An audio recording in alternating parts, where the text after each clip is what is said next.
Dawno temu walczył o sprawiedliwość. Niósł miastu światło nadziei, aż porzucił walkę dla dobra rodziny.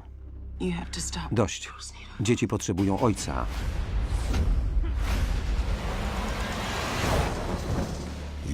Uwierzył, że system zapewni wszystkim równe prawa. W mieście jest coraz niebezpieczniej. Mamy z matką tylko was. Lecz nie ma sprawiedliwości, gdy ulice spowija mrok.